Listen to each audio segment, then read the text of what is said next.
Yeah. So we're gonna go over this weekend's banners and just kind of give my 2 cents on it.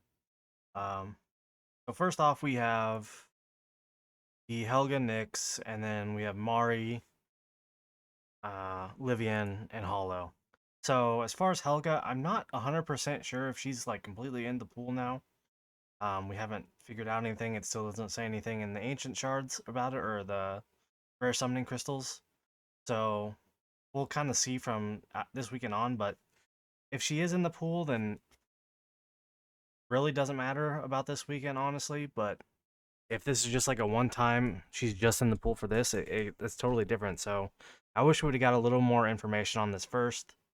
But it doesn't change my answer too much. It's I really don't think you should be summoning.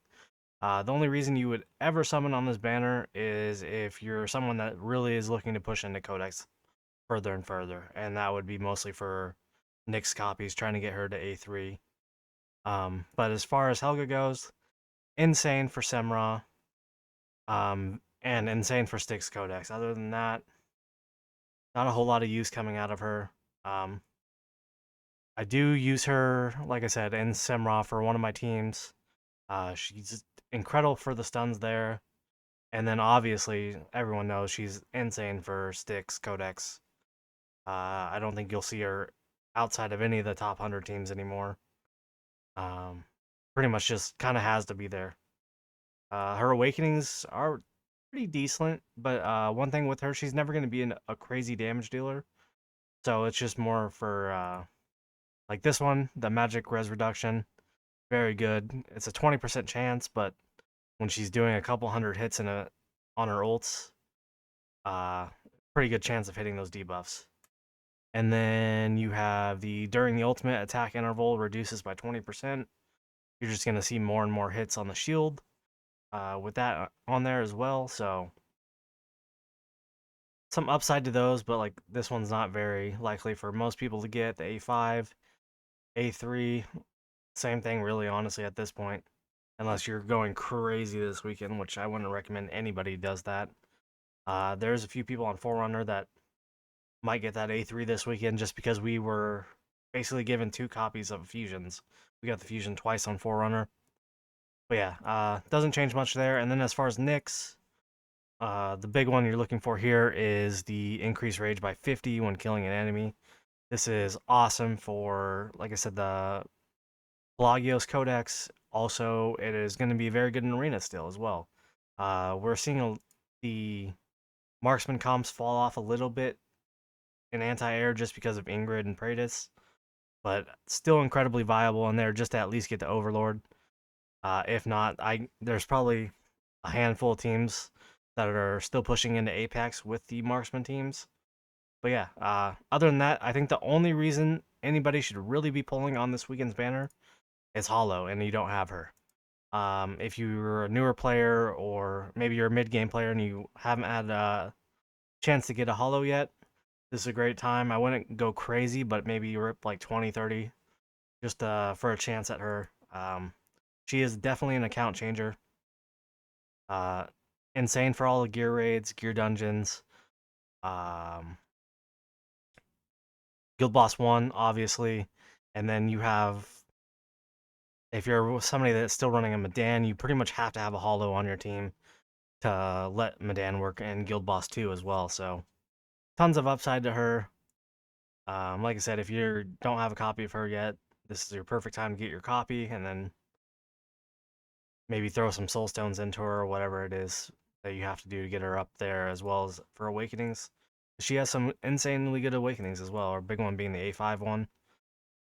But other than that, I think for the most part you're saving this weekend. There's so many good banners coming up.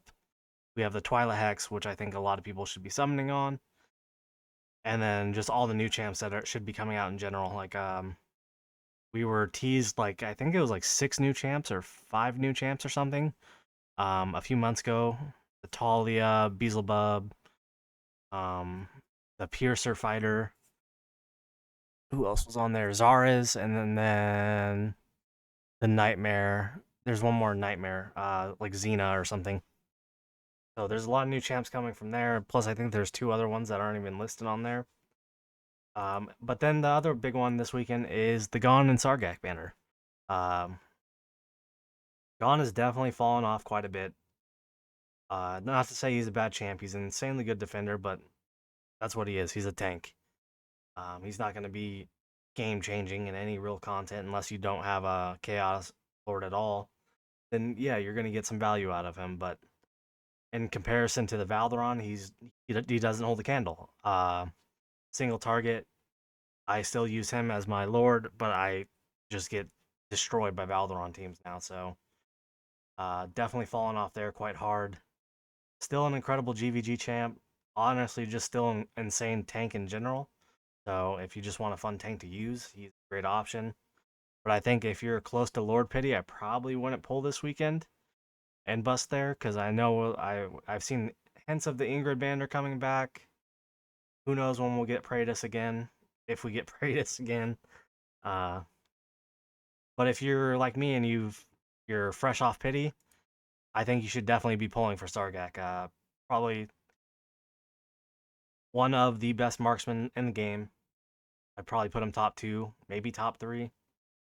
Um, but definitely not further than that. He's just insane. Uh, very good for Arena. Probably one of the best GVG champs out there. Also, just going to be just insanely good for all content. Like my Forerunner, he's my main marksman on my account. I don't have a Silas on there. I have a Hex, but just for 90% of most content, Sargak is just the better option. Very, very fun champ to use. And I don't think he's going anywhere anytime soon. He's just very, very solid. He's going to be a great choice for Live Arena when that comes around as well. The only real issue with that will be trying to keep him up because the units in Live Arena do damage to your champ, so there could be a little issues with him doing self damage to get those spears chucking. Other than that, but yeah, I think if you're on fresh pity or you're even like halfway, I would really consider pulling for just Sargak in general. I'll be pulling everything I have for him. But yeah, that's my take on this weekend's banners. It's pretty interesting. Like I said, I wish I knew more information on the Helga, because like if she's added to the summon pool now, then there's really no reason to pull this weekend. Like I said, unless you are someone that wants to really compete in Codex. But yeah, that's it for it. Let me know if you guys are pulling this weekend. Let me know if you guys are pulling at Ancients as well, because I know, like I said, it's a controversial banner just because of the both in there, but John's still a great champ. Um, but like I said, it's really hard to justify busting your Lord Pity for a tank. But yeah, that's all for this one. Thank you guys for watching. I'll see you guys in the next video. Later.